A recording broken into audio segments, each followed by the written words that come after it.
राजस्थान आयोग में अभियुक्त जवाब तैयार हो गए हैं। हमारे जिले के इस तरह का क्षेत्र देखने को मिल रहा है, खासकर से विद्यालय की बात करेंगे, जब राहुल की बात करेंगे, इसमें तो शिकायतें सामने आ रही हैं। और हम लोग भरमर में सर आपने क्या क्या देखा?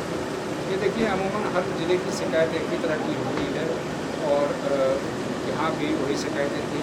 अनाज कम मिलना, समय पर नहीं मिलना, मध्याह्न भोजन गुणवत्तापूर्ण न मिलना, आंगनबाड़ी केंद्रों पर जो पोषाहार मिल रहा है उस मात्रा में न मिलना जिस मात्रा में मिलना चाहिए। तो मगर शिकायतें हर जिले की एक ही होती है, इस जिले की भी शिकायतें यही हैं।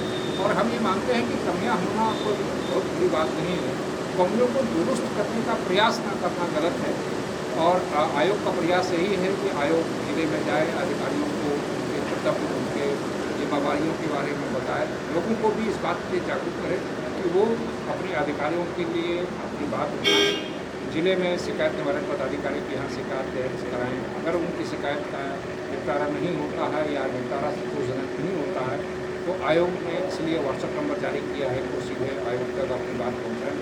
आयोग का ये मानना है कि एनएफएसए की जितनी भी योजनाएँ हैं वो समाज के सबसे वंचित वर्ग जो है उनके लिए है और वंचित वर्ग को आगे लाना, उनको उनका अधिकार दिलाना आयोग की प्राथमिकता है और संवैधानिक जिम्मेवारी भी है। सर ये कुपोषण की बात करेंगे सर, या फिर विद्यालय के आगे बढ़ते बनना चाहिए? ये देखिए, मेनू के अनुसार भोजन नहीं मिलने की शिकायतें आती है, इसीलिए मैंने आज डीएससी को निर्देश भी दिया है कि आप ये सुनिश्चित करें कि हर विद्यालय में मेनू विद्यालय में अंकित हो और ऐसे जगह अंकित हो जहाँ पर बच्चों की नज़र जा पाए। और इसी कड़ी में मुखिया संवाद करने का मुख्य उद्देश्य यही है कि मुखिया को भी ये बताया जाए कि आप अपने पंचायत में एनएफएसए से संबंधित जितनी योजनाएं हैं उनकी निगरानी करें और उनकी पंचायत में जितने लोग हैं उनको एनएफएसए की सारी योजनाओं का लाभ मिले, ये सुनिश्चित करें। उसी कड़ी में मुखिया संवाद हर जिले में किया जा रहा है और ये राज्य खाद्य आयोग का 17वां जिला है जहाँ कार्यक्रम हो रहा है।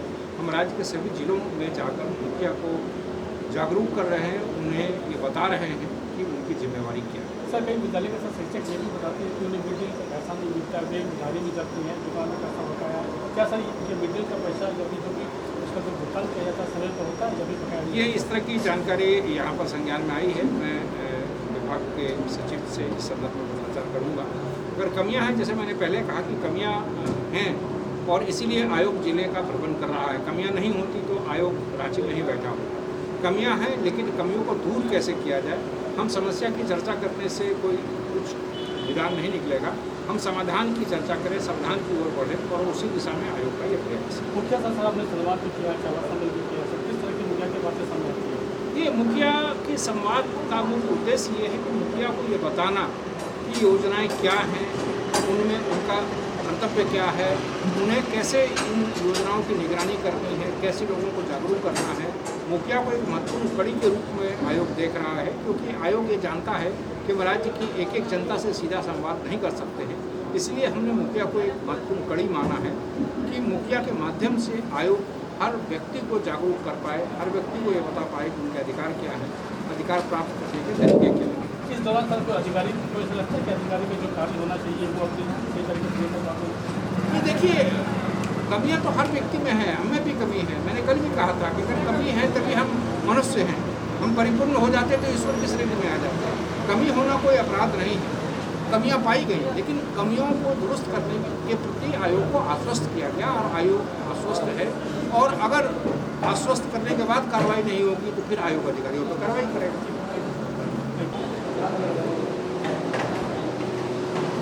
और जोरदार तालियों से स्वागत करें एक बार हमारे मुख्य अतिथि हमारे बीच आ चुके हैं, राजस्थान आयोग के अध्यक्ष महोदय और सदस्य महोदय। बहुत ही खुशी की बात है कि हमारे बीच वो पधारे हैं। ये भारतवर्ष और भारतवर्ष का प्यारा सा सरायकेला जिसमें हम सभी उपस्थित हैं, हमारे जितने भी सीएस सर। और सबसे पहले मैं 16-17 जिलों में भ्रमण कर चुके हैं। राज्य खाद्य आयोग और उसकी भूमिका पूरे राज्य में एनएफएसए के तहत विभिन्न कार्यक्रम जो चलते हैं, फूड सप्लीमेंट से रिलेटेड, चाहे वो हेल्थ डिपार्टमेंट हो, चाहे आंगनबाड़ी केंद्र हो, या स्कूल हो, या पीडीएस हो, सभी के माध्यम से जो हकदार जनता है जिसको यह सुविधा मिलने चाहिए, उनको अपने हक के बारे में कैसे अवेयर करें, कैसे उनको वह लाभ, खाद्य आपूर्ति से संबंधित लाभ, उसको अध्यक्ष महोदय निजी तौर पर बहुत ही चिंता करते हैं और इसके आज इस मंच पर चर्चा होगी।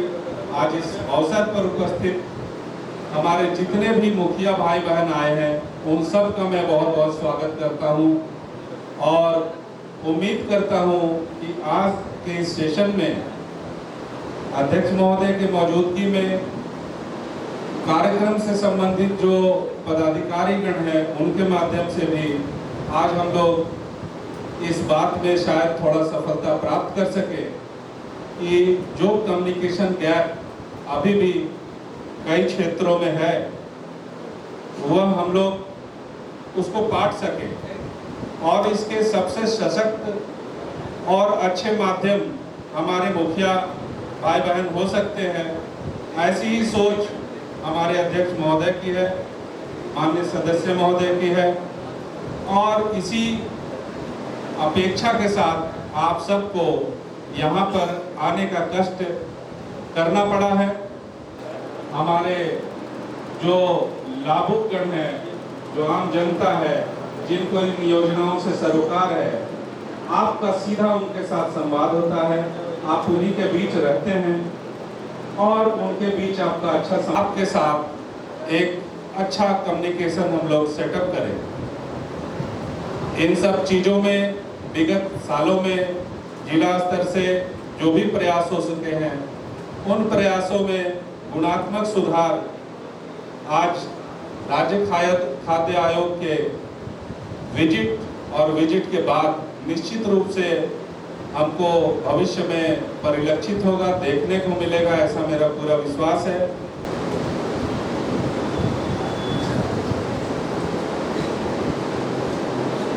पहले जोरदार तालियों से इनका स्वागत किया जाए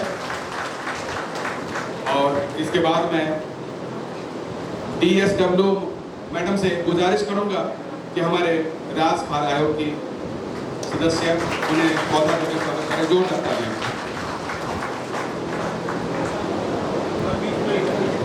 फैन जरा बंद कर दो।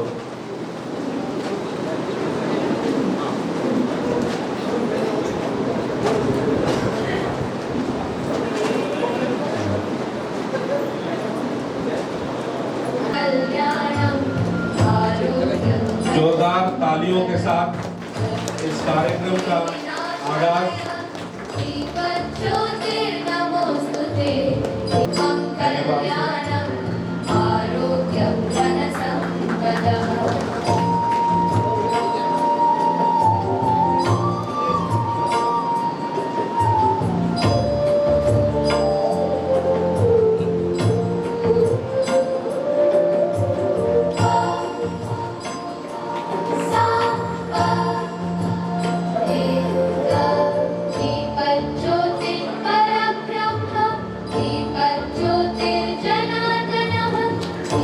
जोरदार ताली।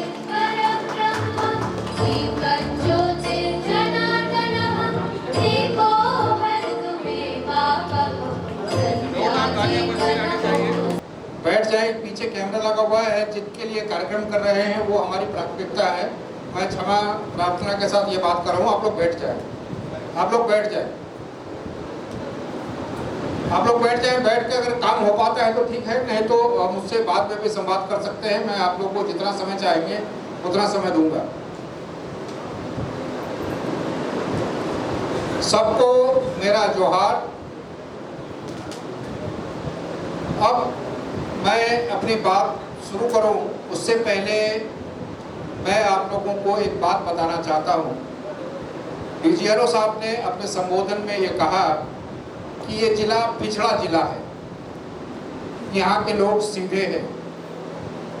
मैं इस बात से तो सहमत हूँ कि इस जिले के लोग सीधे हैं, लेकिन मैं इस बात से सहमत नहीं हूं कि यहाँ के लोग पिछड़े हैं। मैं इसलिए सहमत नहीं हूं कि कोई भी साधन से, पैसे से बड़ा नहीं होता है, अमीर नहीं होता है, वो अपनी सोच से बड़ा होता है। और मुझे लगता है कि यहाँ के लोगों की सोच बड़ी है। साधन भले ना हो, पैसे भले ना हो, लेकिन सोच बड़ी है, इसलिए आप पिछड़े नहीं हैं। साधन से पिछड़े होना कोई बड़ी बात नहीं है। आप सोच से बड़ा रहें, और इसी सोच को और मजबूत करने के लिए खाद्य आयोग आप लोगों के पास आया है। मैं, जैसा मेरे सदस्य ने भी कहा, दिजियारों ने भी कहा कि ये 16वां जिला है जहां आयोग आया है। मैं हर जगह जाता हूं, मैं हर जगह एक ही बात दोहराता हूं। ये इसलिए दोहराता हूं कि ये बताना बहुत जरूरी है कि आप लोग ये समझते होंगे कि आप लोग मुखिया हैं, और सिर्फ मुखिया हैं। मुखिया तो हैं, मैं ये नहीं कर रहा हूँ, और मैं सर्टिफिकेट देने वाला कोई व्यक्ति नहीं हूँ। मैं सिर्फ आप लोगों को ये बताने आया हूँ कि आप मात्र मुखिया भर नहीं हैं, आप इस समाज की नींव हैं। आप मजबूत नहीं होंगे तो ये न जिला आगे बढ़ सकता है, न राज्य आगे बढ़ सकता है, न देश आगे बढ़ सकता है। पूरे विकास की नींव आप हैं। जब तक ये नींव मजबूत नहीं होगा, तब तक विकास की इमारत खड़ी नहीं हो सकती है। इसलिए आप लोगों को आज ये एहसास कराने आए हैं कि आपकी ताकत क्या है, आपका कर्तव्य क्या है। ये वैसा कोई कार्यक्रम नहीं है कि हम आए, भाषण दिए और आप ताली बजाए, नाश्ता किए, घर चले गए। अगर ऐसा होता है तो मुझे लगता है कि हम जिस मकसद से निकले हैं जिलों में कार्यक्रम करने के लिए, वो मकसद मेरा पूरा नहीं होगा। ये इस कार्यक्रम की रूपरेखा इसलिए बनाई गई है कि हम आपसे जुड़े और आप हमसे जुड़े, और हम दोनों मिलकर कुछ ऐसा करें जिससे हम दोनों को संतोष मिले। मैं ये बात इसलिए कह रहा हूँ कि ये एनएफएसए की जितनी भी योजनाएं हैं, ये योजनाएं समाज के गरीब तबकों के लिए है, उन लोगों के लिए है जो अपने साधन से अपने संसाधन नहीं जुटा सकते हैं। अब राशन कौन लेता है? सरकार की ही जो आहारता है उसके हिसाब से जो गरीब है, जो अपने हिसाब से अनाज जुगाड़ नहीं कर सकता है, व्यवस्था नहीं कर सकता है, उसका राशन कार्ड बनता है। आंगनबाड़ी केंद्रों पर जो लाभुक हैं वो कौन हैं? जो वंचित हैं, जो गरीब हैं, वही हैं।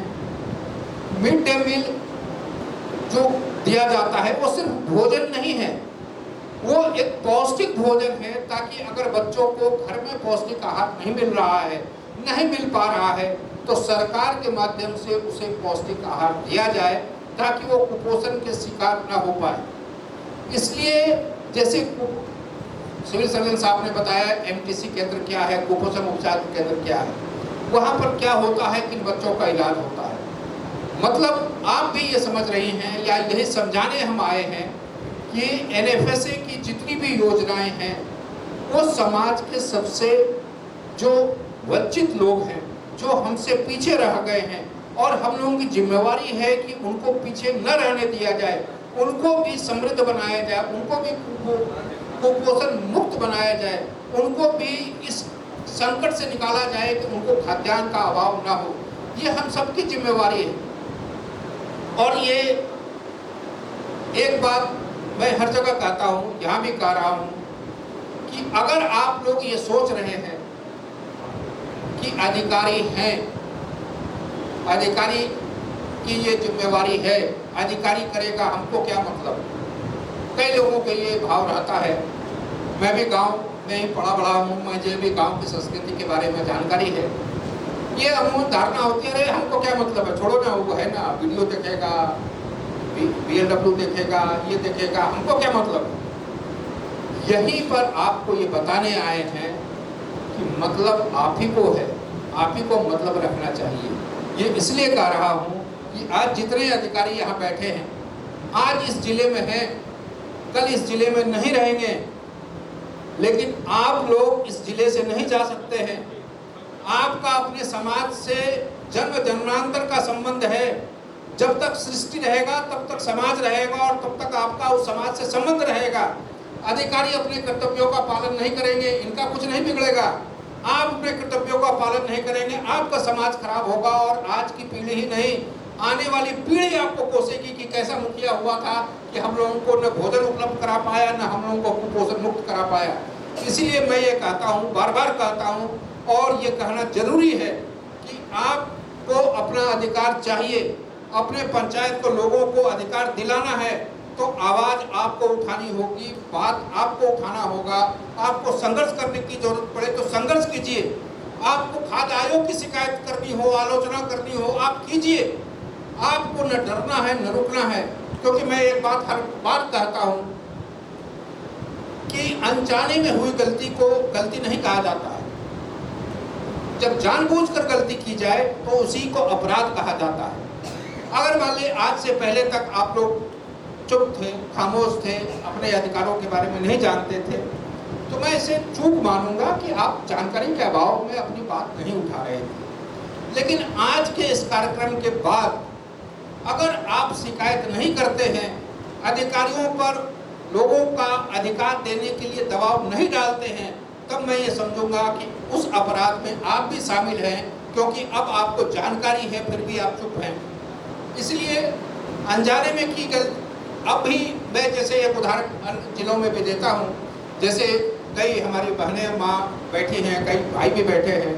अमूमन हर धर्म में ये प्रथा होती है उपवास करने की, व्रत रखा जाता है। किसी एक दिन, किसी हर धर्म में अलग अलग समय उपवास रखने का प्रावधान है। कई बार ऐसा हुआ है, मेरे साथ भी ऐसा हुआ है कि जिस दिन उपवास रखना था उस दिन पता ही नहीं चला कि आज उपवास का दिन है। सुबह उठे और फ्रेश होकर हमने कुछ खा लिया तो जब बड़े बूढ़े हमारे देखते हैं मुझे खाते हुए, या आप लोगों को खाते देखते हैं, तो ये कहते हैं कि अरे आज तो उपवास रखना था, आज कैसे खाया? तो आप कहते हैं कि नहीं, अरे हमको तो पता ही नहीं था कि आज उपवास रखना। तो आपके बड़े बूढ़े क्या कहते हैं? आपके बड़े बूढ़े यही कहते हैं कि चलो उनको पता नहीं था, खा ली, अब मत खाना। मतलब ईश्वर भी ये कहता है कि अनजाने में हुई गलती अपराध नहीं है, अब जान गए कि उपवास करना है तो अब मत खाना। इसी तरीके से अब तक आप चुप थे, अब तक अपने अधिकारियों के लिए नहीं लड़ रहे थे, तो वो अनजाने में हो रही गलती थी। लेकिन अब के बाद से अगर आप नहीं अपनी बात उठाएंगे, नहीं अपने लोगों को अधिकार दिलाएंगे, ये मुझे लगता है कि इस अपराध में आप भी शामिल रहेंगे और आप अपने को माफ नहीं कर पाएंगे।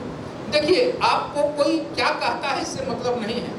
मैं हरदम ये बात कहता हूँ कि आप अगर आईने में खड़े होकर खुद से बात कर लें और आपको ये लगे कि आप अपने सवालों का जवाब दे पा रहे हैं, कौन क्या कहता है उससे कोई मतलब नहीं रखिए। वीडियो अगर ये कहता है, अगर ये मुखिया जी तो बहुत बोलता है, बहुत जहाँ जाते हैं वहीं चाय चाय करता है, बोलने दीजिए। वीडियो के बोलने से आपको फर्क नहीं पड़ना चाहिए। आप अपने आप से पूछिए कि क्या मैं जो आवाज़ उठा रहा हूँ ये उचित है या नहीं है। अगर आप स्वयं को ये जवाब देते हैं कि नहीं, जो आवाज़ उठा रहा हूँ ये उचित है, उठाना चाहिए। कोई क्या कहता है किसी को फिक्र मत कीजिए, क्योंकि मैं हर बार कहता हूँ कि अगर मुझे मुक्ति चाहिए तो मरना मुझे ही होगा। मेरे सदस्य के मरने से मुझे मुक्ति नहीं मिल सकती है।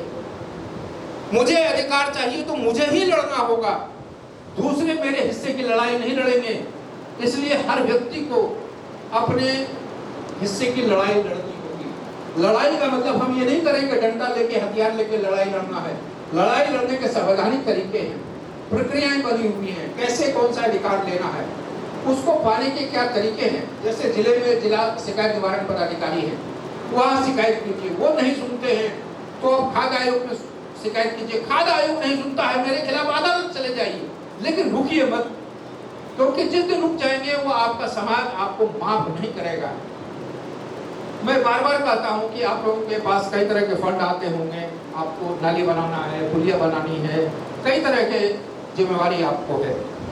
आप उसका निर्वहन कीजिए, अपने विवेक से कीजिए, जैसे आपको उचित लगे वैसे कीजिए। मैं सिर्फ आप लोगों से करबद्ध आग्रह ये कर रहा हूँ कि खाद्य सुरक्षा अधिनियम से जितनी भी जुड़ी योजनाएं हैं, इसको आप अपना कर्तव्य मत मानिए, आप इसको ये धर्म मानिए कि मेरा धर्म है, ये हम करेंगे तो इसको हमको पुण्य होगा, इसमें हमको धार्मिक लाभ मिलेगा, और जब करेंगे उससे हमारे कर्तव्य की पूर्ति होगी। क्योंकि कोई भी धर्म हो, हर धर्म ये कहता है कि मनुष्य में ईश्वर का वास होता है। खासकर जो गरीब हैं, जो निरीह हैं, जो वंचित हैं, उन्हीं में ईश्वर बसते हैं। और ये योजनाएं किन के लिए है? ये योजनाएं गरीबों के लिए है, वंचित के लिए है, जो समाज में अभी हमसे पीछे रह गए उनके लिए है। मतलब उन्हीं में ईश्वर वास करते हैं और उनकी सेवा अगर आपने कर दी, अगर उनको उनका अधिकार दिला दिया, तो मुझे लगता है कि इससे बड़ा पुण्य आपको नहीं होगा। और एक बार मेरे कहने से ये करके देखिए, देखिए कितना सुकून मिलेगा और आपको कितनी ताकत मिलेगी। दूसरी बात, अब आप ये कहेंगे कि सर ने भाषण तो दे दिया, हमको मेरी ऊर्जा जगा दी, हमको करना क्या है, हमको क्या करना चाहिए? अब विषय यही है कि आपको क्या करना चाहिए। आपको ये करना चाहिए, राशन डीलर अगर उचित मात्रा में अनाज न दे, अनाज देने के बाद रसीद न दे, नियमित अनाज न दे, आंगनबाड़ी केंद्रों पर हमारी माँ बहनों को, बच्चों को जो पोषाहार मिलना है वो न मिल रहा हो, स्कूलों में मध्याह्न भोजन गुणवत्तापूर्ण न मिल रहा हो, मेनू के अनुसार न मिल रहा हो, जो बच्चे कुपोषित हैं उनको उपचार केंद्रों तक नहीं ले जाया जा रहा हो, तो आप चुप मत बैठिए, आप जिला शिकायत निवारण पदाधिकारी को शिकायत कीजिए। वो नहीं सुनते हैं तो खाद्य आयोग को शिकायत कीजिए। आप स्वयं मत कीजिए, आप अपने लोगों को भी प्रेरित कीजिए कि वो शिकायत करें, क्योंकि आप सिर्फ आप नहीं हैं, आप एक समूह के प्रतिनिधि हैं और आपकी ये जिम्मेवारी है कि आपको अपने अधिकार के लिए भी लड़ना है और उनको भी, आपको अपनी जनता को भी अपने अधिकारों के लिए लड़ने के लिए प्रेरित करना है, जागृत करना है। ये आपकी बहुत बड़ी जिम्मेवारी है। दूसरा मेरा ये आग्रह है, मैंने सुबह भी डीजीआरओ को ये निर्देश दिया है और इसमें आप लोगों के पास भी तमाम तरह के फंड आते हैं। मैं चाहूँगा कि अगर फंड नहीं है तो इसमें जिला प्रशासन मदद करेगा आप लोगों को। जिला प्रशासन मदद नहीं करता है, आयोग अपनी क्षमता अनुसार आपको मदद करेगा। आप लोग एक काम कीजिए कि अपने पंचायत भवन के बाहर उचित हो, आपको गांव में अपने पंचायत में जिस जगह उचित लगे वहाँ एक होर्डिंग लगवाइए, बड़ा सा होर्डिंग लगवाइए या दीवार लेखन करवाइए, माइकिंग करवाइए और उसमें खाद्य सुरक्षा अधिनियम की जितनी योजनाएं हैं उसके बारे में लोगों को बताइए और ये भी बताइए कि ये योजना है, इसमें ये मात्रा मिलनी है, ये प्रावधान है, नहीं मिले तो कैसे शिकायत करनी है, कहाँ शिकायत करनी है। इसीलिए आप लोगों को जो किट दिया गया है, आयोग ने जो फाइल दी है उसमें सारी बातों की जानकारी है। इसलिए होर्डिंग में क्या लिखेंगे सर, ये भी पूछने की जरूरत नहीं है, आयोग ने पहले ही अपने किट में आप लोगों को सब कुछ उपलब्ध करा दिया है। दूसरी एक बड़ी चीज है कि अमूमन जब पहली बारी में भी जन सुनवाई कर रहे थे, काफ़ी लोग आए थे, उनमें लोगों का ये कहना था, मुख्य शिकायत ये रहती है कि राशन कार्ड बनाने जाते हैं, राशन कार्ड नहीं बनता है, चक्कर लगाना पड़ता है, अधिकारी सुनता नहीं। तो उसमें एक बात आप लोगों को स्पष्ट कर देता हूँ कि राशन कार्ड बनता कैसे है और किन का बनता है। मैं जो संख्या बता रहा हूँ, एक उदाहरण स्वरूप बता रहा हूँ, ये सही आंकड़ा नहीं है, एक सिर्फ आप लोगों को समझाने के लिए बता रहा हूँ। जैसे मान लीजिए कि भारत सरकार ने ये तय किया कि जो गरीब लोग हैं, जो वंचित लोग हैं, उन लोगों को केंद्र सरकार राशन उपलब्ध कराएगी। तो केंद्र तो अपने हिसाब से लोगों को चिन्हित नहीं कर सकती है, तो केंद्र ने सभी राज्यों को ये कहा कि हम सबको, एक उदाहरण के तौर पर मैं संख्या ले रहा हूँ कि मैं 2000 लोगों को चिन्हित करके बताइए, उन 2000 लोगों को केंद्र राशन देगा। राज्य सरकार ने चिन्हित कर लिया कि ये 2000 लोग हैं जो वंचित हैं, जिनको आवश्यकता है, उनका राशन कार्ड बन गया, तो उसका राशन केंद्र सरकार उपलब्ध कराती है। फिर राज्य सरकार को ये लगा कि नहीं, ये जो 2000 लोग हैं, इसके अलावा भी बहुत लोग हैं जिनको राशन कार्ड उपलब्ध कराया जाना चाहिए, लेकिन केंद्र ने एक सीमा रखी हुई कि 2000 लोगों को ही देंगे। राज्य सरकार ने ये तय किया कि ठीक है, 1000 लोगों को का कार्ड हम बनाएंगे और उसका राशन हम देंगे। तो ये उदाहरण मैं इसलिए ले रहा हूँ कि अगर केंद्र ने ये तय किया 2000 लोग, तो अधिकारी किसी 2000 का ही कार्ड बना सकते हैं। राज्य सरकार ने तय किया कि मैं किसी 1 और 1000 को दूंगा, तो तो अधिकारी किसी 1000 का ही राशन कार्ड बना सकते हैं। अब आप ये मन में भाव लेकर रखे हैं कि अधिकारी मनमानी करते हैं, कार्ड नहीं बनाते हैं, लेकिन हकीकत भी ये है कि चूंकि संख्या नहीं है, वैकेंसी नहीं है, तो वो कैसे बनाए। अब आप सवाल ये पूछेंगे कि तो सर फिर हम क्या करें, चुपचाप बैठ जाए, वो राशन कार्ड बना नहीं सकता है, उसकी एक सीमा है, तो हम क्या करें। यहीं पर आपकी असल जिम्मेवारी शुरू होती है। जिम्मेवारी इसलिए शुरू होती है कि हर पंचायत में, मेरी बातों से लगभग लोग सहमत होंगे, लेकिन मैं जो सवाल पूछूंगा उसके बाद उससे आप लोग सब असहमत होंगे। मुझे भी ये मालूम है, आप लोगों को भी मालूम है कि हर पंचायत में बड़ी संख्या में ऐसे लोग हैं जो संपन्न हैं या राशन कार्ड रखने की पात्रता नहीं रखते हैं, बावजूद इसके उनके पास राशन कार्ड है। आप लोग ये जानते हैं, जैसा मैडम ने भी कहा कि आप लोगों को इस दिशा में प्रयास करना चाहिए। प्रयास क्यों करना चाहिए? प्रयास इसलिए करना चाहिए कि अगर जो खुद सामर्थ्य रखते हैं उन लोगों का नाम हटता है, तो उन लोगों का जुड़ेगा जो वाकई भोजन की आवश्यकता है, खाद्यान्न की आवश्यकता है। देखिए, मैं अधिकारियों से यह अपेक्षा नहीं रखता हूँ कि वो एक एक पंचायत के हर व्यक्ति के बारे में जाने, ये, लेकिन आपसे ये अपेक्षा रख सकता हूँ कि आप पंचायत के एक एक लोगों के, एक एक परिवार के लोगों को जानते हैं। इसमें आप लोगों को कई बार ये लगता है, या लगना स्वाभाविक भी है, कि इस लफड़े में हम क्यों पड़े, जो 5 आदमी का हम नाम कटवाएंगे वो मेरा दुश्मन हो जाए। लेकिन उस समय जब ये भाव आता है तो उस समय ये भी सोचिए कि 5 अगर दुश्मन हो भी जाएगा तो 5 गरीबों की आपको दुआ भी लगेगी जिनका राशन कार्ड बनेगा। हाँ, इसमें समस्या ये है जिसमें सुधार करने की आवश्यकता है। जो अन्य जिलों से सुझाव आया है उस पर आयोग ने उस सुझाव का स्वागत किया है, आयोग विभाग को भी पत्र लिखेगा। उसमें कई मुखिया, सम्मानित मुखिया ने यह कहा कि सर अगर हम अपने पंचायत में लोगों का नाम कटवाते हैं या अयोग्य लोगों की पहचान करते हैं या उनसे आग्रह करते हैं कि आप अपना नाम हटवा लें, अगर मान लीजिए हम 30 लोगों का नाम हटवाते हैं तो प्रावधान ये हो कि हमारे ही पंचायत के 30 लोगों का नाम जुड़े, जिस बात से आयोग सहमत है। लेकिन अभी यह प्रावधान नहीं है, उस प्रावधान में सुधार करने की आवश्यकता है। आयोग इस संदर्भ में विभाग से लिखेगा।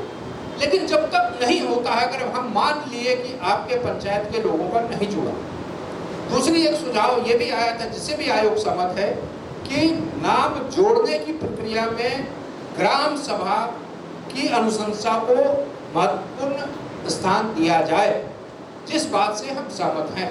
क्योंकि किनको जोड़ा जाए ये अधिकारियों के विवेक पर न छोड़ा जाए, क्योंकि जब नाम कटाने की प्रक्रिया में हम शामिल हैं तो नाम जोड़ने की प्रक्रिया में हम शामिल क्यों न रहे, तो फिर हम क्यों नाम हटाएं। अगर किनको जोड़ा जाना है ये हम तय नहीं कर पाते हैं तो हम इसमें क्यों हिस्सा लें, इस बात से हम सहमत हैं। इस दिशा में हम आयोग जो भी संभव पत्राचार है, विभाग से बातचीत करना है, राज्य सरकार को पत्र लिखना है, उस दिशा में काम करना है। लेकिन अब एक महत्वपूर्ण विषय ये है कि जीवन में हर मोड़ पर समस्या है, कहाँ समस्या नहीं। लेकिन हम अगर समस्या की ही बात करते रह जाएंगे तो हम समाधान की ओर नहीं बढ़ सकते। हमको समस्या, अगर आपका घर पे बेटा बदमाश है तो आप क्या करते हैं? बेटा को सुधारने का प्रयास करते हैं, समझाते हैं, बुझाते हैं, जितने आपकी बुद्धि विवेक है उस हिसाब से प्रयास करते हैं। आप उसको छोड़ तो नहीं देते हैं। उसी तरीके से आज हमारी व्यवस्थाओं में कमी है, तो कमी है तो इन कमी से लड़ना हम छोड़ देंगे तो कमी दूर कैसे होगा? बेटे को समझाने हम छोड़ देंगे तो बेटा कैसे सुधरेगा? इसलिए इस व्यवस्था में कमी है, हम ये मान रहे हैं कि कमियां हैं, लेकिन कमी को दूर करने के लिए दूसरे ग्रह से लोग नहीं आएंगे, हम ही को आपको मिलकर दूर करना होगा। अधिकारी एक कड़ी हैं, लेकिन आप सबसे महत्वपूर्ण एक वो माध्यम है जो माध्यम अगर सक्रिय नहीं हुआ तो मैं ये दावे के साथ कह रहा हूँ कि ना कोई योजनाएं धरातल पर जा सकती हैं, ना आपके पंचायत के लोग जागरूक हो सकते हैं। अधिकारी पर दबाव डालने का काम आपका है, क्योंकि अधिकारी को तो पता है कि हम ठीक है, ज़्यादा से ज़्यादा अब क्या होगा, तब ट्रांसफर हो जाएगा। लेकिन जैसे मैंने पहले भी कहा कि आप ट्रांसफर नहीं होगा आपका, आप यहीं रहेंगे, आप नहीं जागेंगे, आपकी आने वाली पीढ़ी और वर्तमान पीढ़ी भुगतेगी।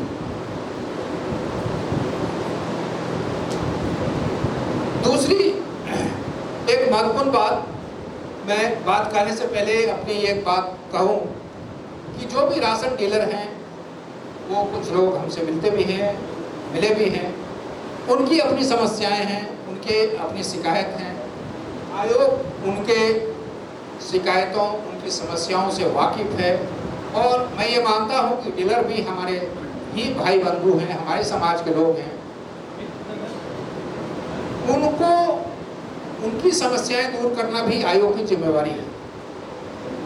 लेकिन मेरा यह कहना है कि ये कहने के बावजूद डीलर, ये दो तर्क डीलर अमूमन देता है, जो शिकायतों के माध्यम से मेरी जानकारी में है, कि हमको जो कमीशन मिलता है उस कमीशन से मेरा घर नहीं चल सकता है, तो हम लोगों का अनाज कम नहीं देंगे तो हम अपना घर कैसे चलाएंगे। ये एक आम तर्क है जो डीलर की तरफ से सुना जाता है या लोग शिकायत करते हैं। दूसरी बात ये आती है, डीलर ये कहता है, और कई बार डीलर सही भी कहता है, मैं ये नहीं कह रहा हूँ कि गलत कहता है, कि सर हमको पीछे से ही अनाज कम मिलता है, गोडाउन से नाप के नहीं देता है, 300 क्विंटल मिलना है तो 250 क्विंटल ही मिलता है, तो हम 250 क्विंटल में 300 क्विंटल कैसे बांटें।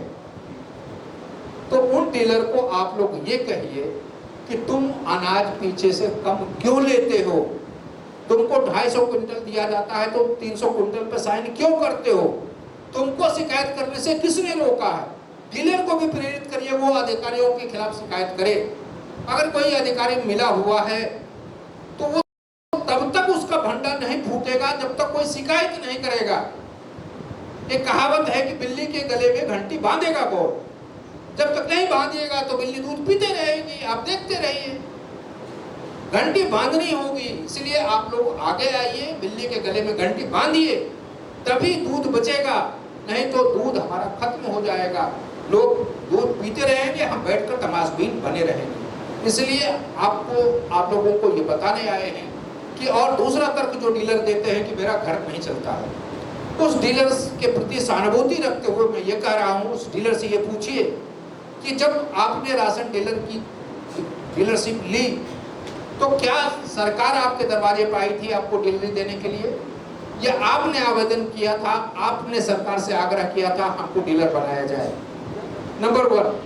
नंबर 2 कि कोई भी अगर मान लीजिए उदाहरण स्वरूप हम और आप कोई भी अगर छोटा सा व्यापार करते हैं, उस व्यापार में अगर नुकसान हो रहा है,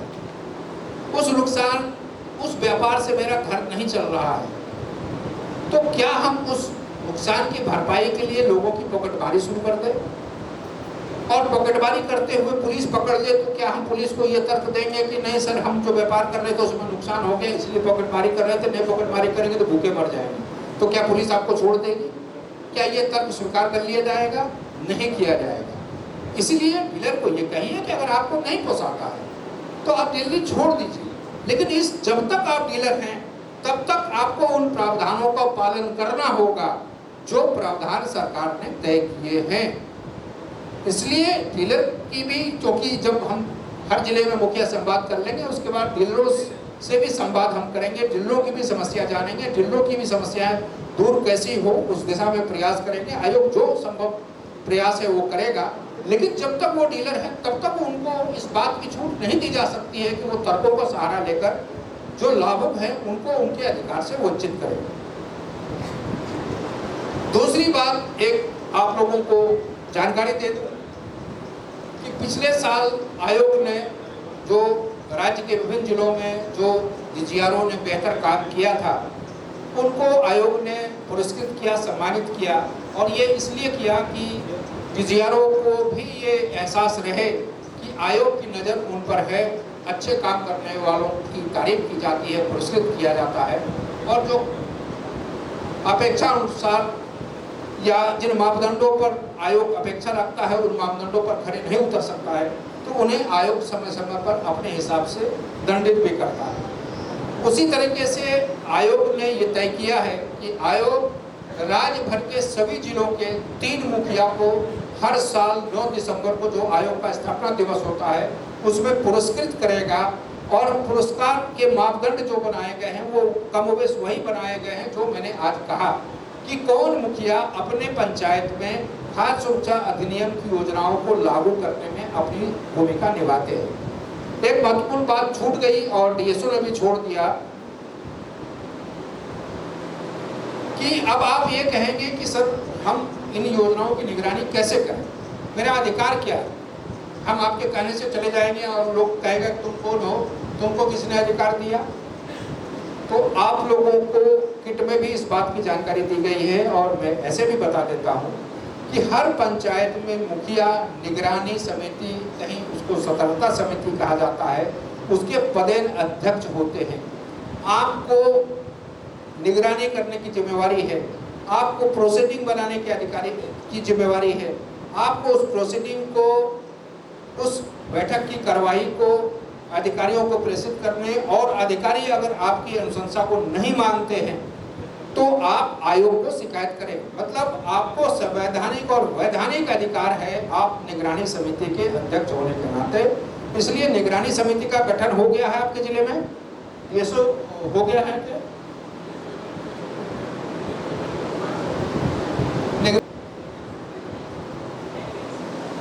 खड़े हो क्या? ये लोग बोल रहे किसी को पता ही नहीं, तुम बोल रहे हो गया। अरे तो विलेज तो पंचायत कहाँ से बनता है? विलेज से होता तो इनको पता नहीं होता क्या? ये कहाँ जाते हैं? विलेज के टाउन पंचायत मुख्यालय के शहर में है। ये कौन करेगा? कहाँ उस तरह से लोग आएंगे? निजर सर क्या कर रहे हैं? ये क्या हो रहा है? निगरानी समिति का गठन नहीं हुआ है, इससे ज्यादा शर्मनाक बात क्या होगी? आप लोगों ने मजाक बना रखा है, मतलब एनएफएसए को बिल्कुल मजाक बना रखा है क्या? क्या हद हालत है यार। निगरानी समिति की ये 7 दिनों के अंदर गठित करके आयोग को सूचित कीजिए, ये बिल्कुल बर्दाश्त नहीं होगा। अनिल इनको लिखो, डीएसओ को सौंपो, इशू कराओ, ये बर्दाश्त नहीं होगा। निगरानी समिति ये हमारे मुखिया, हमारे इस पूरे एनएफएसए के मजबूत स्तंभ है, इनको पता ही नहीं इनका अधिकार क्या है। विभाग ने ही तो ये प्रावधान बनाया है, आयोग ने तो ये प्रावधान नहीं बनाया है कि निगरानी समिति के अध्यक्ष हो गए। ये आयोग का निर्णय तो नहीं है, इसका मतलब आप विभागीय सचिवों का भी आदेश की फिक्र नहीं है आप लोगों को। ये निगरानी समिति के आप लोग अध्यक्ष होते हैं, निगरानी समिति का गठन होना है।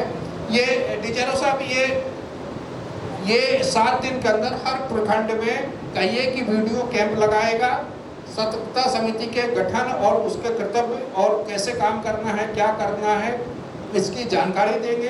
क्योंकि ये जानबूझकर ये सब किया जा रहा है, ये अनजाने में हो रहा है, ऐसा हम मानने को तैयार नहीं है।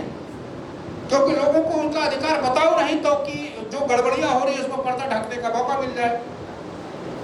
इसलिए ये निगरानी समिति का गठन नहीं हुआ है, 7 दिन में गठन हो जाएगा और आपको निगरानी समिति के माध्यम से सारी चीजों पर नजर रखनी है, ठीक है ना। उसके बाद एक बात जो मैंने पहले कही वही मैं दोहरा रहा हूं कि आप लोग ये कोशिश कीजिए कि आप लोग स्वयं, तो मैंने जितनी जानकारी देनी थी दे दी। अब चूंकि आयोग राज्य के हर एक व्यक्ति से, हर एक लाभुक से सीधा संवाद नहीं कर सकता है, इसलिए मुखिया को एक कड़ी मैंने इसलिए माना कि मैंने आपको जानकारी दी। अब आप अपने पंचायत के लोगों को जानकारी दीजिए कि ये योजना है, ये प्रावधान है, ये मिलना है, ताकि वो अधिकार जान लेंगे। तो आयोग ने इसलिए अपनी एक लाइन बनाई है, अधिकार जाने अधिकार मांगे। क्योंकि कोई अगर अधिकार जानेगा ही नहीं तो मांगेगा कैसे? जैसे अभी आप लोगों को ये पता नहीं था कि सतर्कता समिति भी होता है, आप उसके पदेन अध्यक्ष होते हैं, ये बताया गया आपको। अब आप अधिकारियों पर दबाव डालेंगे या डालना चाहिए आपको कि सतर्कता समिति का गठन कीजिए, हमको अपना अधिकार बताइए, हम सतर्कता समिति कैसे काम करेगा ये बताया जाए। तो ये तो मुझे जितनी बात रखनी थी मैंने रख दी। अब चूंकि ये संवाद है तो संवाद में जो आग्रह मैं हर जगह करता हूँ वही आग्रह आप लोगों से कर रहा हूँ कि आप लोगों की अगर कोई शिकायत हो आंगनबाड़ी से, पीडीएस से, एमडीएम से, एमटीसी से, कुपोषण उपचार केंद्र से संबंधित, तो शिकायत आप लिखकर चाहे तो अभी दे दें, चाहे तो आयोग ने जो आपको किट दिया है उसमें आयोग का व्हाट्सएप नंबर है उस पर भेज दें। अभी आप लोगों का अगर कोई सुझाव हो, कोई आप सलाह देना चाहें तो आप लोग एक एक करके हाथ उठाएंगे, माइक आपके पास चला जाएगा, आप अपने सुझाव और सलाह दे सकते हैं। क्योंकि शिकायत पर हम सुनवाई करके ही कार्रवाई कर सकते हैं, हम शिकायत पर खड़े खड़े कोई आदेश पारित नहीं कर सकते हैं। हम आपकी सलाह होगी तो आयोग भी अपने कार्यप्रणाली में सुधार करने की आप उन सलाहों के माध्यम से कोशिश करेगा और राज्य सरकार को। मेरा नाम मंगल माधी है, रसुलिया पंचायत के मुखिया। सर अभी हाल फिलहाल में मेरे पास कुछ शिकायत आए हैं कि जिनका जो राशन उन लोग को नहीं मिल पा रहा है, इनका कुछ तो उपाय होना चाहिए। बिल्कुल बिल्कुल सही बात है। मैं मुझसे छूट गया ये बात, मैं उसके लिए क्षमा चाहता हूँ। देखिए, एक प्रावधान है जिसको कहते हैं अपवाद पंजी। अगर किन्हीं का अंगूठा नहीं लग रहा है या कोई तकनीकी दिक्कत है तो किसी भी हालत में किसी को भी राशन देने से इनकार नहीं किया जा सकता है। उसको अपवाद पंजी के माध्यम से देगा। और कहाँ का मामला है वो संज्ञान में दीजिए, जरा देखो कहाँ का है। अपवाद पंजी का प्रावधान है ना, अपवाद पंजी के माध्यम से उनको राशन दिया जाएगा। अगर कोई ऐसी अगर डीलर कह रहा है तो हो सकता है डीलर को भी जानकारी ना हो, डीलर को ये बताइए, नहीं तो उनको डीलर को डीएसओ से बात करा दीजिए, वो प्रावधान की जानकारी दे देंगे। हम ये नहीं करेंगे डीलर जानबूझकर ही ऐसा कर रहा है, हो सकता है डीलर को ये जानकारी ना हो कि अपवाद पंजी भी एक माध्यम है। तो ये अपवाद पंजी का प्रावधान है।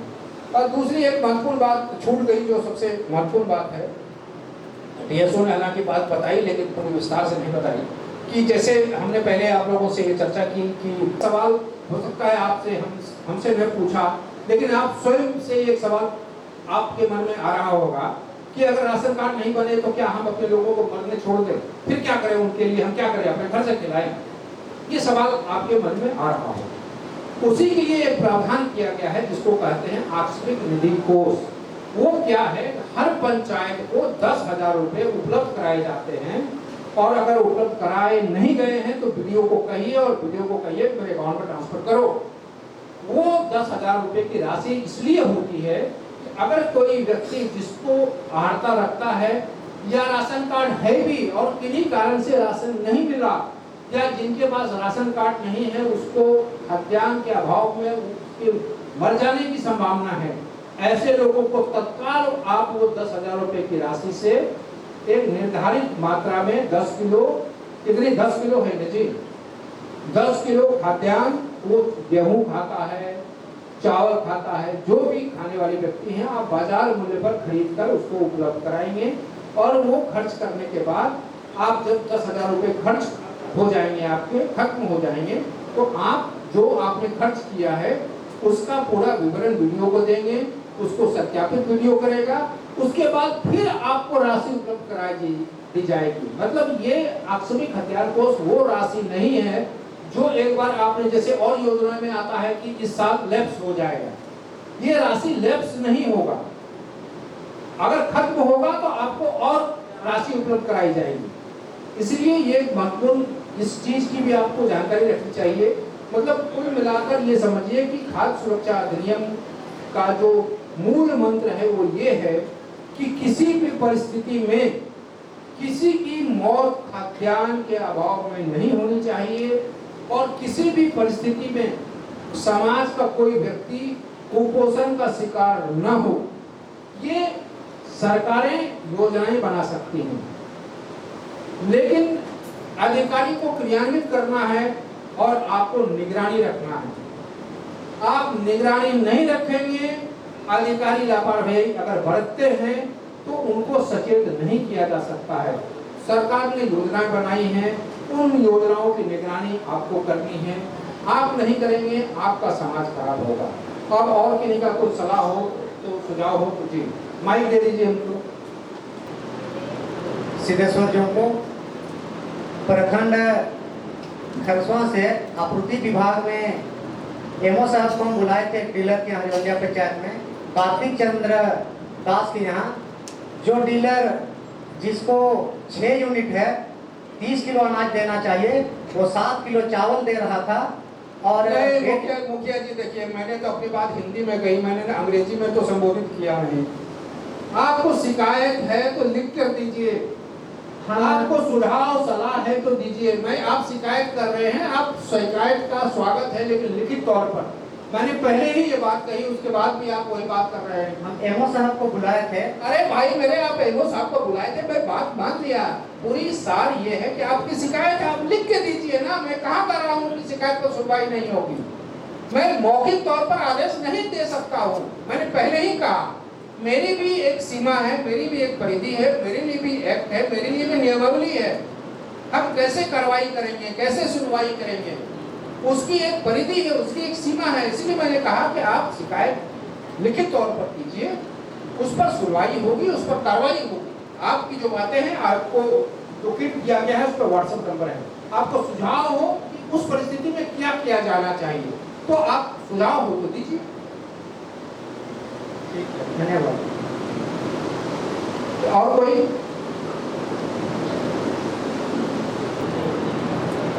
हेलो, मेरा नाम सोमापुर थी, सरायकला प्रखंड गोविंदपुर ग्राम पंचायत के मुखिया जी हैं। मेरा सर ये जानना है कि आजकल जो पंचिंग सिस्टम है, जैसे पीडीएफ दुकान पर, इसमें अलॉटमेंट का जो सिस्टम बताया जाता है सर, जैसे हमने कई डीलरों से बात की है, हम लोग का एक महिला समिति जो डीलर है उनका चावल 0 हो गया है। कहने का मतलब 0 हो गया जी। उससे पूर्व भी मार्च में उनका 0 हुआ था। तो यहाँ का कहना है कि उसमें बिना पंचिंग करके चावल दिया जाता है, पंचिंग नहीं हो पाता है शायद, इसलिए 0 हो जाता है, अलॉटमेंट 0 हो जाता है उसका। तो ये बताओ क्या समस्या है, थोड़ा सा। अभी यहाँ पर हम लोग का विकास महिला समिति चलाती है गोविंदपुर के। सर, एक मुखिया जी की बात से लग रहा है कि जो डीलर को जो आवंटन मिलना चाहिए वो उसको शायद नहीं मिला है। जी तो ये सामान्यतः यही हो सकता है कि वो पिछला कुछ महीने का खाद्यान्न का वितरण नहीं किए होंगे, जिसके वजह से उनके पास अवशेष बचा रह गया होगा, और उसी अवशेष का समायोजन जो है गवर्नमेंट के द्वारा किया गया है। तो वो जो अवशेष बच गया है खाद्यान्न, वो डीलर के पास होना चाहिए। अगर नहीं है तो उसको खरीद के भी बांटना है तो बांटेंगे, और नहीं बांटेंगे तो फिर उनके ऊपर कार्रवाई हम लोग करेंगे। इससे पूर्व भी आपका फरवरी मार्च में उसका 0 हो गया था। ये लेकिन आप जो बोल रहे हैं उसका कारण यही है। अगर आपके पास ऐसा है शिकायत तो वो कृपया दे दीजिएगा। आपके मामले में क्या है ये मुझे पता नहीं है, डीएसओ जांच करके आपको रिपोर्ट देंगे। ये किस प्रखंड के हैं? ये सर इन वीडियो को कहिए कि मुखिया साहब को विस्तृत तौर पर जानकारी देंगे कि क्या मामला है, क्यों ऐसी स्थिति आ रही है। देखिए अमूमन क्या होता है, मैं जनरली सबके लिए बता देता हूँ। कई बार डीलर ये कहता है कि हमको पीछे से अनाज कम मिला, हमारा अलॉटमेंट कम आया। हम ये नहीं करें कि वो झूठ कह रहा है, लेकिन वो आधा सच कह रहा है। पूरी न पूरी झूठ है न पूरा सच है।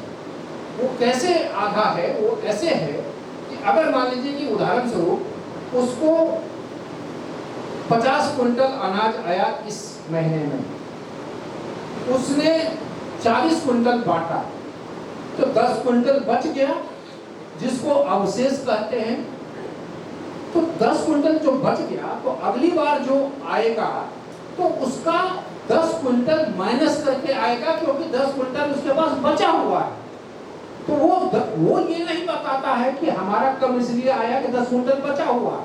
वो ये दिखाएगा कि देखिएगा पिछले बार तो 50 आया था, इस बार तो 40 से आया, कम आया तो हम कम करके बांटेंगे। तो वो आधा झूठ बोलकर लोगों को गुमराह करता है। उसी तरीके से 0 तब होता है जब ऐसे करके कई महीनों में उसके पास अवशेष उतने रह जाते हैं जितने का उसको आवंटन होना है। तो ऐसे में उसको जो आपने कहा कि जीरो हो जाता है, जीरो उसी स्थिति में सामान्यतः होता है। आपके केस में क्या है ये जांच का विषय है, जांच करके आपको वीडियो साहब आपको अपनी पूरी जानकारी से अवगत करा देंगे। ठीक है सर। ठीक है, और कोई है?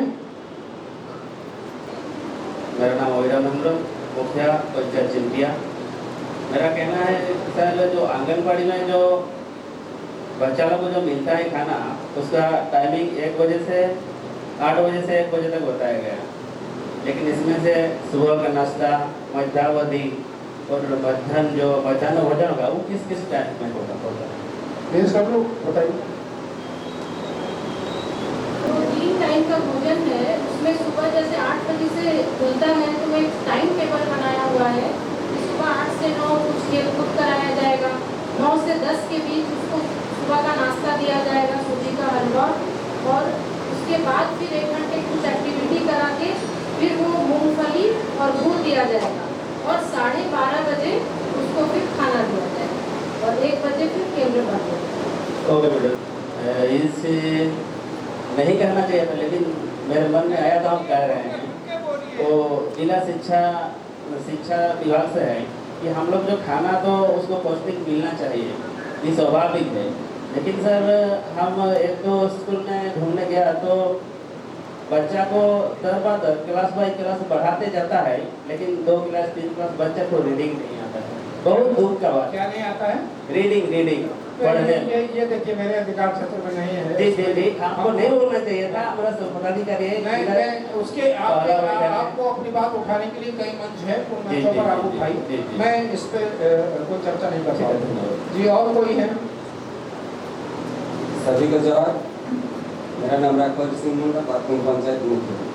मेरा सर एक ही बात कहना है कि जो राशन कार्ड है सर, इसमें कुछ आदमी मृत्यु हो जाता है, कुछ भाई बहन बेटी हम लोग गाँव से शादी दे देते हैं, तो दूसरा जगह तो उसका राशन कार्ड में नाम चढ़ जाता है, लेकिन यहाँ जो मायके में जो ससुराल है, तो मायके में जो राशन कार्ड है उसमें भी उसका नाम रहता है। हाँ, ये गंभीर विषय है।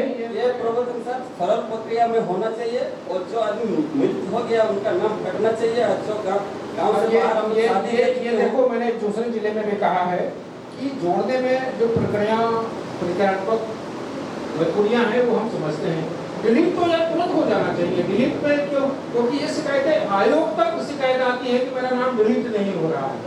अब इससे ज़्यादा क्या लोगों का विश्वास इसलिए होता है व्यवस्था पर, क्योंकि जो डिलीट में तो कोई प्रक्रियात्मक बाधाएं नहीं है ना, तो क्यों भाई ये तो बता रहे हैं। और इवन के आयोग तक शिकायतें आती है कि सर मेरा 6 महीने से डिलीट नहीं हुआ है। और सर ये वाला काम प्रखंड स्तर से होना चाहिए। नहीं, ये हम सब देता है सहमत हैं। और गरीब मजदूर सर 300 रुपया खर्चा करके 50 किलोमीटर से जिला आएगा। ये कल ही इस बात की समीक्षा कीजिए कि कितने लंबित हैं डिलीट वाले, तो ये एक रिव्यू करके या डिलीट तो कर दिया करो, यार कई लोगों की वैकेंसी भी क्रिएट होगी। ठीक है, ये अच्छी बात है। ये दीजिए इधर। अरे पहले अंग्रेजी में एक लाइन है, लेडी पंचायत से है। मेरा नाम रानी है सर, और पंचायत का मुखिया है। मैं ये कहना चाह रही हूँ कि आज जो डीलर का बात हो रही है, डीलर लोग को जब राशन मिलता है तो जानकारी हम मुखिया लोग को नहीं मिलता है, ये चीज़ मिलना चाहिए। ये देखिए, ये मिलना चाहिए, हम इससे असहमत नहीं हैं, लेकिन हमने पहले भी कहा है, ये आज भी कह रहा हूँ, मेरे पास जितने अधिकार हैं पहले उसका तो इस्तेमाल कर लें। जैसे यही उदाहरण मैंने दूसरे जिले में दिया था, वही उदाहरण फिर दे रहा हूँ कि अगर मान लीजिए कि आपके बेटे को कहीं नौकरी लगती है, जमशेदपुर में नौकरी लग गई आपके बेटे को, आपका बेटा ये कहता है कि नहीं मम्मी हम मोटरसाइकिल से नहीं जाएंगे नौकरी करने, हमको कार होगा तब पे जाएंगे, तो क्या होगा, आपके बेटे की नौकरी चली जाएगी, तो मतलब जो मिला है वो भी हाथ से निकल जाएगा। तो मेरा ये कहना है कि ये भी होना चाहिए, हम सहमत है कि आपको भी कार होनी चाहिए, लेकिन जब तक कार नहीं है तब तक मोटरसाइकिल का भी इस्तेमाल करें। आपको जो अधिकार है तब तक तो उसका इस्तेमाल कीजिए, अधिकार बढ़ जाएगा खुशी मुझे भी होगी, मैं आपसे इससे सहमत हूँ, लेकिन उसकी एक प्रक्रिया है, वो विभाग तय करेगा। आयोग अपना मंतव्य दे सकता है, नीति निर्धारण में आयोग सिर्फ सुझाव दे सकता है, निर्धारण करना ये विभाग की जिम्मेवारी है। सर जैसे हम लोग को पंचायत में जब बंटवारा होता है राशन तो हम लोग को पता ही नहीं चलता है कभी कभी। नहीं, आप इसीलिए आपको जो स्वतंत्रता समिति की बात कही गई है आप पढ़िएगा, उसमें इस बात का उल्लेख है, उस बात की जिम्मेवारी है कि आप कैसे आप डीलर से पूरा रिकॉर्ड मांग सकते हैं कि ये दिखाओ कब कब बटा, किसको बटा। तो निगरानी आप चूंकि देखिए आपकी दुविधा की वजह आप नहीं है, दुविधा की वजह जिला प्रशासन है, क्योंकि आप लोगों को सतर्कता समिति के बारे में बताया ही नहीं गया। अगर सतर्कता समिति की जानकारी होती आपको तो आप ये सवाल नहीं पूछ रही होती। अब आप सतर्कता समिति जो आयोग ने ट्वीट दिया है उसमें डिटेल से लिखा गया है, आप पढ़िए, आपकी आधी दुविधा का अंत हो जाएगा। जी और कोई है? हाँ थोड़ा माइक थोड़ा। हाँ मुझे पंचायत की मुखिया हूँ, मेरा नाम पिंकी बाटा है। सर एक सवाल है, जैसे कि डीलर वाला मान के चलिए 1 तारीख से अगर देती है तो सर कितने दिन तक देगी हो राहु को? कितने दिनों तक बांटेगा? बांटेगा कितने दिन तक बांटेगा क्या करना है? समान रूप से किसी भी मांग का वितरण करने के लिए पूरे मांग का समय दिया जाता है और विभाग के द्वारा जो निर्देश दिया गया है उसमें कम से कम डीलर को 12 दिन पूर्व हम लोग को खाद्यान्न उपलब्ध कराना रहता है। तो 12 दिन वो लोग के पास रहता है।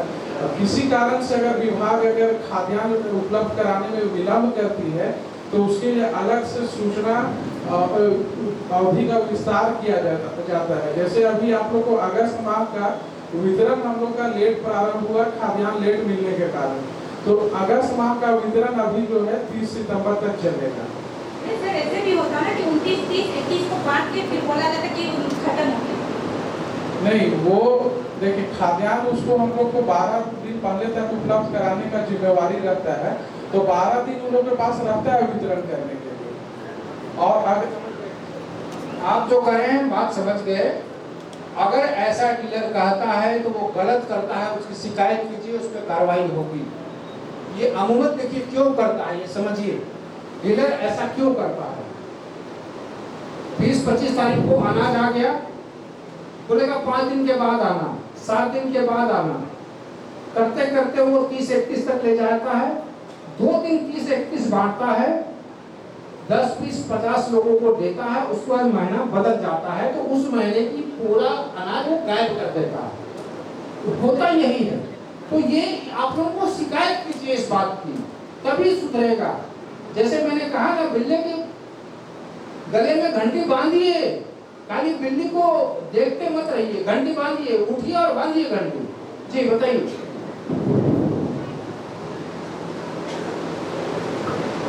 सर बाल विकास पदाधिकारी मैडम से, जो कि पिछले दिन बोले तो जो खाद्यान्न जो मेनू हम लोगों को हर पंचायत में, मतलब हर पंचायत के में हम देख रहे हैं, जैसे आंगनबाड़ी भवन में कोई मेनू का मतलब दिया होना चाहिए, तो पता चले कि कब के क्या देना है, कब कैसे नहीं। वही चीज मैंने कहा है, वो ये होना चाहिए। मुखिया जी आप मुखिया है ना, नहीं है तो आपसे एक सवाल मैं पूछ रहा हूँ और क्षमा के साथ पूछ रहा हूँ, नहीं है तो आपने क्या किया? आपने क्या किया? नहीं सर, मैं ये अधिकारी को तो करना चाहिए, मैंने अधिकारी को पहले निर्देश दे दिया, लेकिन मैं आपसे पूछ रहा हूँ आपने क्या किया? मैं यही कह रहा हूँ, अब तक नहीं किए कोई बात नहीं दिखता है, अधिकारी नहीं सुनता है, तो मैंने पहले क्या कहा? मैंने पहले क्या कहा कि अगर समाज के लोगों को उनका अधिकार नहीं मिला तो समाज आपका खराब होगा, अधिकारियों का कुछ नहीं होगा। इसलिए आप अपने फंड से लोगों को बताइए। मैंने क्या कहा, आप होर्डिंग लगाइए। आयोग ने जो तमाम दस्तावेज दिए वो क्यों दिए कि उसमें सारी योजनाओं की जानकारी है। उन योजनाओं की अधिकारी के स्तर से होर्डिंग लगाने का निर्देश आयोग ने दिया है। मैंने अधिकारी को कहा है कि आप जिला प्रशासन से सहयोग मांगिए, नहीं करेगा तो आयोग विभाग से, सरकार से बात करके इस संदर्भ के प्रयास करेगा। लेकिन आप लोगों से भी आग्रह है, होर्डिंग लगाने में कितना खर्चा होगा? आपको टेक्नोलॉजी इतना आगे बढ़ गया, पहले का जमाना तो है नहीं, बहुत खर्चा होता है। एक फ्लैक्स बनाने में कितना खर्चा आता है? आप चाहिए ना तो कर सकते हैं, किसी में इच्छा है, इच्छा शक्ति नहीं जगाइए, आप भी प्रयास कीजिए। दूसरों पर उंगली उठाने से पहले ये पूछिए कि क्या हमने योगदान किया, क्या हमने प्रयास किया। आप प्रयास कर ले, नहीं हो तब तो आप कहें कि हमने तो प्रयास कर लिया, वीडियो ने क्या किया, लेकिन आप भी तो कुछ कीजिए। जी सर, ठीक। एक दूसरा प्रश्न है सर, जिला स्वास्थ्य पदाधिकारी से प्रश्न है। तो पहले ममता भवन, अगर आप लोगों की अनुमति हो तो मैं वहाँ चला जाऊँगा। मुझे बड़ी पसीना आ रही है, यहाँ पंखे का ये नहीं है, पसीना से बहुत बैठ के नहीं, खड़े होकर पंखे के नीचे आता है। इतना बड़ा प्रखंड है को हम लोग को सेवा नहीं मिलता है समय पर। ये आपकी आवाज़ क्लियर नहीं, मैं समझ नहीं पा रहा सर पहले ममता वाहन सेवा दे रहा, गाड़ी बंद हो गया, ममता वाहन बंद हो गया। बंद हो गया तो वो मेरे अधिकार क्षेत्र में नहीं है, हम टिप्पणी नहीं कर सकते। ममता वाहन मेरे अधीन नहीं आता। कुपोषण उपचार केंद्र तक हम सीमित ठीक है। Thank you sir. और इधर है पहले माँ बहनों का पहला अधिकार है, उसके बाद आप लोग तो है ही।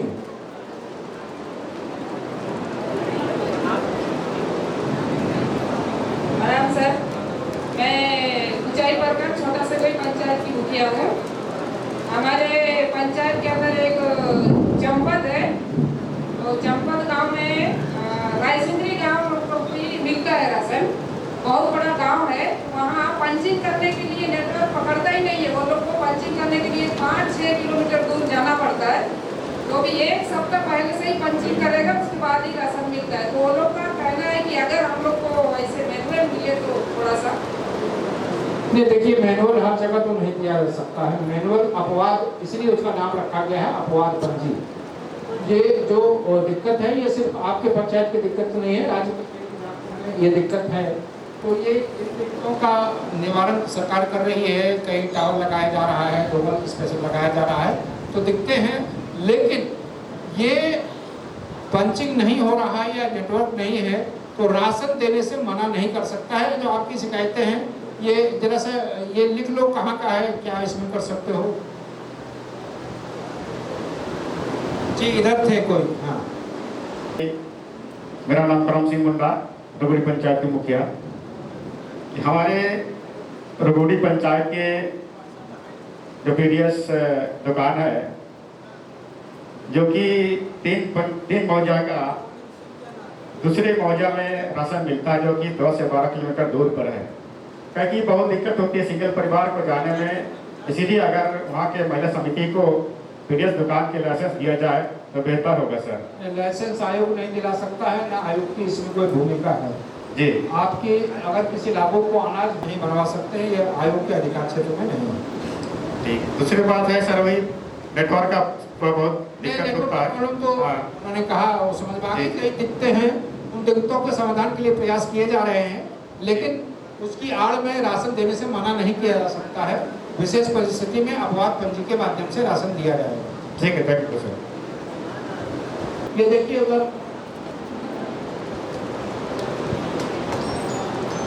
यहाँ उपस्थित सभी को मेरे तरफ से बहुत बहुत जोहार। और मैं छोटा थाना पंचायत की मुखिया देवीदास सोरेन बोल रहा हूँ। सर, कई दिनों से अभी जो अगस्त माह का राशन दिया जा रहा है, तो कई दिनों से सवाल उठ रहा है कि हमारे पंचायत में जनता द्वारा कि इस बार जो राशन दिया जा रहा है, पंचिंग जो अगस्त का दिया जा रहा है उसका पंचिंग एक बार होना चाहिए, जबकि 2 बार पंचिंग करवा रहा है। ऐसा क्यों सर? तो करा रहा 2 बार पंचिंग इसमें तो 2 महीने का राशन देगा ना। पंचिंग 2 बार करा रहा है, 2 महीने का देगा। तो ये तो रहा है अगस्त का, पंचिंग करा रहा है 2 बार, जबकि एक ही बार दिया जा रहा है राशन। एक ही हाँ। छोटा दाना पंचायत, हाँ छोटा दाना पंचायत। ठीक है, इसकी जांच करवा लेते हैं। जी सर, ठीक है, बहुत बहुत धन्यवाद। धन्यवाद।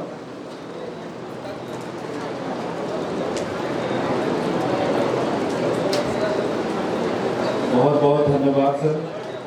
अब मैं जिला आपूर्ति पदाधिकारी से अनुरोध करूंगा कि कार्यक्रम के समापन के साथ धन्यवाद ज्ञापन।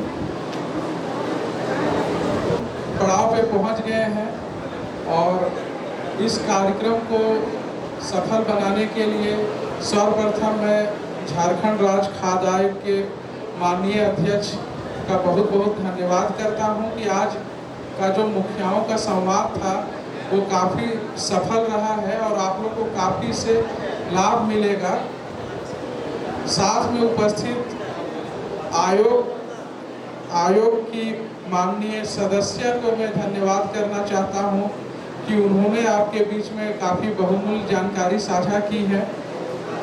इसके अलावा मंच पे जिला प्रशासन की तरफ से उपस्थित अपर उपायुक्त महोदय को मैं धन्यवाद करना चाहता हूं। साथ में मंच पे जितने भी पदाधिकारी उपस्थित हैं सभी को मेरी ओर से बहुत बहुत धन्यवाद है और ख़ास करके सरायकेला खरसावां जिले के दूर दराज प्रखंडों के पंचायत से आए हुए हमारे माननीय मुखिया जी, मुखिया भाई बहन सभी को मैं तहे दिल से आभार व्यक्त करता हूं, धन्यवाद करता हूं कि आपने इतनी बड़ी संख्या में यहाँ उपस्थित होकर इस कार्यक्रम को सफल बनाने में अपनी अहम भूमिका निभाई है। और हम लोग उम्मीद करते हैं कि जो भी जानकारी यहाँ से आपको दी गई है, साझा की गई है, उसका फायदा जिले के तमाम उन लाभुकों को मिलेगा, उन गरीब वंचित लोगों को मिलेगा। इसी आशा के साथ आप लोग का बहुत बहुत धन्यवाद करता हूँ। अंत में आयोग की ओर से आए हुए जो भी तकनीकी टीम के सदस्य हैं सभी को मेरी ओर से बहुत बहुत धन्यवाद हैं और जिले के जो पत्रकार बंधु हैं उनको भी मैं अपनी ओर से धन्यवाद करना चाहता हूँ।